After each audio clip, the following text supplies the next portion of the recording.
Very good morning, everybody. My name is Eki Kurniawan from EMBA, IPMI Business School Jakarta. Today, I will talk about the summary of financial management class from lecturer Professor Insinyur Roy Sembel, MBA, Ph.D, CSA, CIB, CIIM. The class is started with the brief philosophy of learning, where the lesson that we learn is we do and we understand. So it's all about trying, making mistakes, and learning from the mistakes. Financial management course objective is to equip the student with problem-solving skills in finance, both from internal or management perspective and external or investor perspective. The keywords for financial management is to create value. There are two ways of doing this. The first perspective is from inside out, or by managing the company. The second perspective is from outside in, or through investment.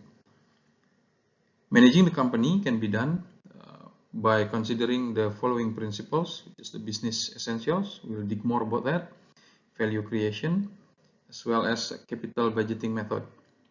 While outside in approach, or through investment, is done by considering leverage buyout, or fundamental analysis, and technical analysis. We'll start with the first approach, inside-out perspective, or managing the company.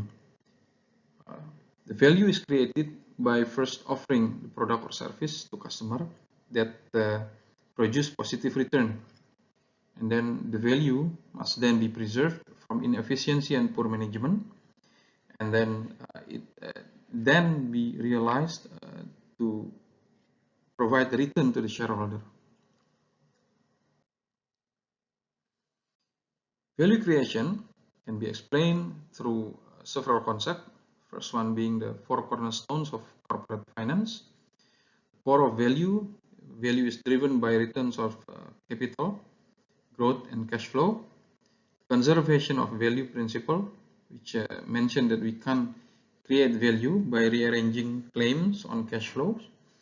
And then the best owner principle, which mentioned that the business value depends on owner's capabilities. And then expectation treadmills, which explain that the better the performance, the higher the expectation will be, and vice versa. There are 6 sources of corporate value. The first one is the physical assets, consist of lands, buildings, machineries, inventories.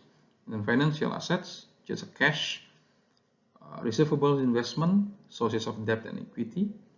And then employee and supplier assets, which consist of motivated and skilled employees, efficient suppliers or vendors.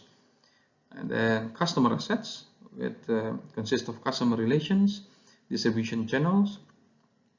Organization assets, which is leadership, corporate values, strategic planning system, balance scorecard, patents, intellectual assets. And the last is reputational asset, or the good public support or good corporate citizen. There are new sources of value creation, which is the intangible value.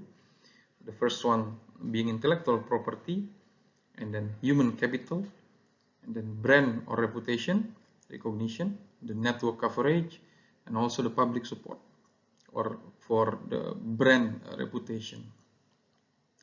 The last being the balanced scorecard approach, by doing learning and growth for the employee to improve their skill, knowledge, and attitude, and then improving internal business process. This is to have an efficient and effective operation process to finally deliver the product or service to the customer, and then in return it will generate value that can be provided to the shareholder in terms of financially. Financial management, as we discussed just now, that the goal is to create sustainable value for investor, that means profit, for the customer, internal and external, that means quality product or service, In a word, it is satisfaction. And then for the planet, it will be environmentally friendly and sustainable governance. And this can be achieved by referring to the 5 business essentials by Ramcharan. First one being the cash generation, or knowing company's cash situation and improve cash inflow and outflow. And then also the knowing how to maximize the returns on invested capital, which is the profit margin and the velocity being the inventory turnaround. The faster the inventory turnaround, the better it is for the company. And then the good growth, because good growth will energize the organization. And then the last is customer focus, or knowing how to satisfy the customer better than the competitors. We need to go into the details in order to manage this, which is on the capital structure. We need to pay close attention on the debt to equity ratio, and then working capital management consists of permanent and non-permanent current assets, and also the choice of working capital financing. We need to be careful on that. And we have asset structure, which we need to watch the fixed asset ratio, revenue management. We need to know the portion of recurring revenues, which is in terms of sustainability. Then the cost management in terms of fixed cost portion, also cash flow management to speed up AR collection, to keep the inventory level low, to minimize idle asset, and then idle inventory, and then to delay the payment of liabilities, to invest any idle assets, and then to invest any idle cash, and then also to prepare a cash budget. And of course, we have the growth management. We need to see the growth either by organic or through inorganic or partnership. And then the risk management. We need to measure the risk appetite of the company. Is it low? Is it medium? Is it high?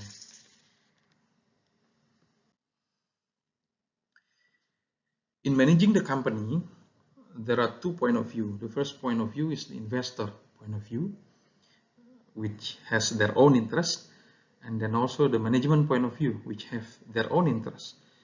And these interests in many occasions are conflicting. And since it is conflicting, it creates a problem called principal-agent problems.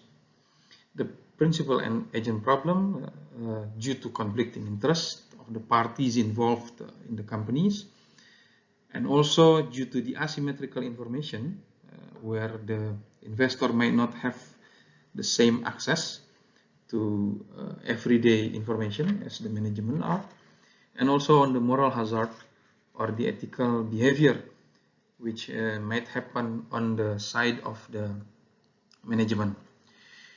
This principal agent problem can be addressed through good corporate governance, through the principle of transparency of information, accountability of action, responsibility on the policy, independence in decision making, and also fairness on the treatment to all stakeholders.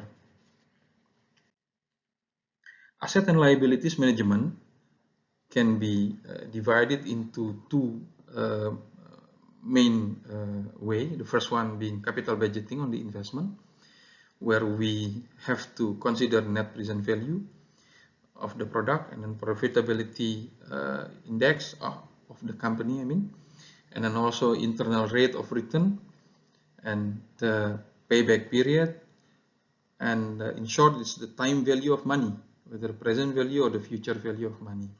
These are the methods. And we also learn about rule of 72, which is used to quick calculate how long it is needed to double our money. The formula is 72 divided by interest per year.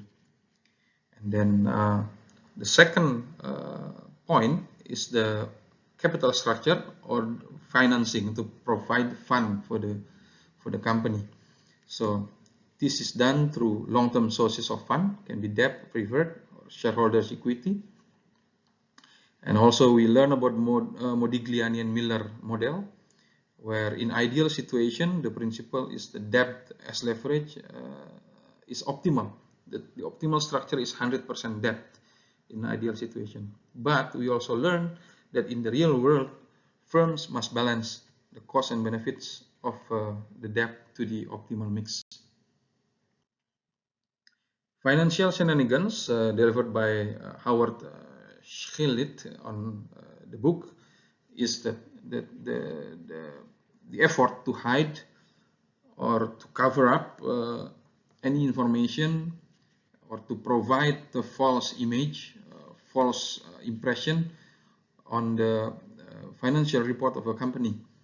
And this is done through recording of revenue too soon, also to failing to disclose all liabilities, shifting current income to a later period, recording bogus revenue, boosting income with one-time gain, shifting current expenses to later or earlier period, and shifting future expenses into current period. There are potential of fraud in the managing of the company, which can be divided into three major categories. Which first one is corruption, and then second one asset misappropriation, and then fraudulent statements, be it the non-financial or non-financial statement. And all this can be explained through the fraud triangle. So the first one being there is no opportunity, and then after that done through justification or rationalization of the action, and then also done due to the pressure received by the individual. So the opportunity can be addressed through more control, separation of duties, regular audits done by independent auditor, and then review of policies and procedures. While justification or rationalization can be done by having a more committed employee, more commitment, fair treatment for everybody, and then the better relationship, and better team building, and of course commitment from the company to employee. And the pressure on the personnel or on the employee can be addressed through setting realistic goals and a better performance expectation, of also providing employee assistance program, maybe soft loan or something like that, then helping them with the financial planning services. And fraud can also be detected early by a whistleblowing program, and then to gather or to collect early warning information, and then by providing incentives to physical, monetary, social, and moral incentives. The corporate restructuring, when we're managing the company, it's not always smooth sailing. There are times when the things get tough, and then usually it is indicated by the performance which is going down or deteriorating, while the cash flow condition is still solvent. However, when the cash flow starting to become a problem, and then the company start to be facing a failure to pay for their obligation, whether to vendor or to the loan and everything, it causes a distress and financial distress, and then can lead to the default of the company, even though the company is still more or less solvent. Then, when the situation really gets worse, the company become insolvent, and the insolvency can lead to bankruptcy. Financial distress provide two possibilities for the company. The first one is opportunity to do turnaround. So through operation restructuring, cutting off all those unprofitable operation, asset restructuring to maximize the asset utilization and productivity, shed out the idle assets and everything, and financial restructuring, especially debt and everything. So it can be done through private workout or filing for legal bankruptcy. The second possibility is if the situation is a permanent problem, then the company can opt for private liquidation and also file for legal bankruptcy. So we have just finished discussing about the first approach, which is inside out perspective, or through creating value through managing the company. We are now talking about the second perspective, which is outside in perspective, creating value through investment. So investment can be done by doing the fundamental analysis of the company that we are going to invest, done through the domestic and global economy analysis, checking on the central bank rate, change in the global economy climate, change on the harvest, change on the global trend of certain commodities, and so on. Also industry analysis, which industries which is going to be booming or which industries which is declining, and so on. And also the company analysis itself. We need to find out the intrinsic value versus the market price for the company to know whether the price is fair. And then also we need to do the financial ratios calculation on the profitability, liquidity, activity, leverage, and also the market. This can be DER or EPS or price per earning ratio, and so on.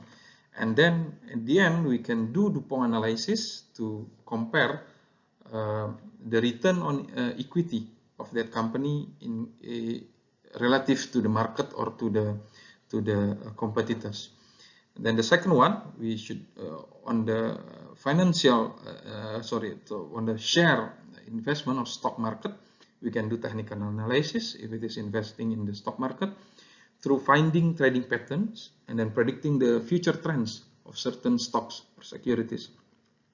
We need to find the support and resistance level of that securities, recognize the up or downward trend, and then also to find the symmetric or asymmetric triangle, head and shoulder, and so on of the share price. And the last one, for the investment of the company, we also need to consider on the dividend policy. Dividend policy, there are three viewpoints. First one, that the dividends are irrelevant. The second one, that the high dividends are best. Third one is low dividends are best. So basically, when a company pay dividends, stockholders will receive an immediate cash reward for investing, but the capital gain will decrease since the cash is not invested back in the firm. Then, on the other hand, if the company retains the earnings for profitable investment, the dividend yield will be zero, but the stock price will increase, resulting in a higher capital gain. So, why dividend is important? First one, for tax reason for the company, for the investor, because dividend is a tax-free income for the investor. Second one, to address the principal agent problem of the too much cash lying in the company. This might lead for the fraud or financial shenanigans. And then third one is a signaling theory that the company operation is indeed really generating cash. It's not a result of financial shenanigan or window dressing.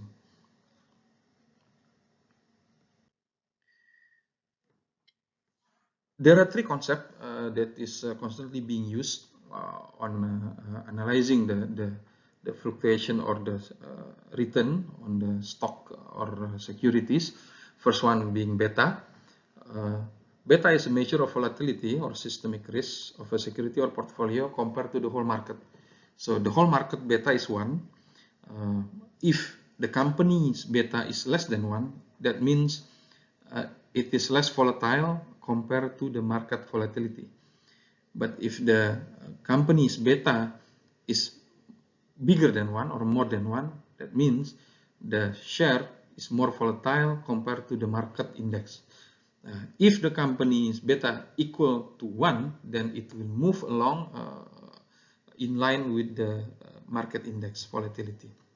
Second concept is capital asset pricing model, which is first coined by Nobel Prize winner Professor William F. Sharpe, who developed the CIPM and the Sharpe ratio.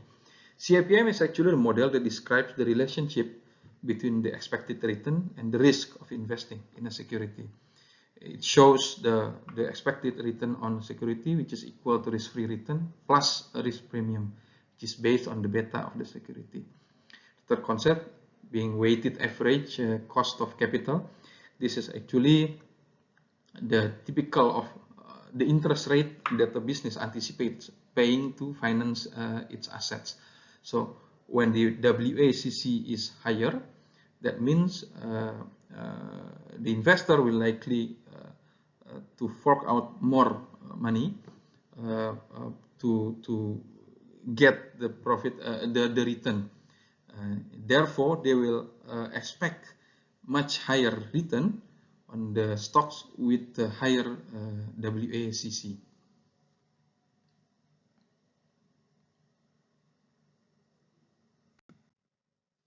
Market efficiency by Eugene Fama. In this, we are talking about the prices reflect all available informations. Thus, the asset prices are actually fair price, and therefore future prices cannot be predicted based on available information. And this comes to the very interesting question whether do we need an expert to do price predicting on the future, since there's nobody can provide can have enough information to provide the prediction anyway. However, the argument that this is only happen in the perfect capital market where there's no barriers or entry, there's perfect competition, no dominant players, all info fully available at no cost, no tax asymmetries, no trading restrictions, some imperfections that in the real world there are tax asymmetrical, information are not available to everybody, there's also transaction costs. So this only happen in the perfect capital markets. However, in an efficient market, it is suggested that investor to diversify, to keep tax in mind, and also to do passive investing or index fund.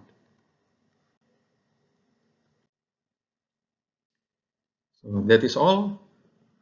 Thank you very much for the journey, and it is indeed a fast-paced journey, exciting and full of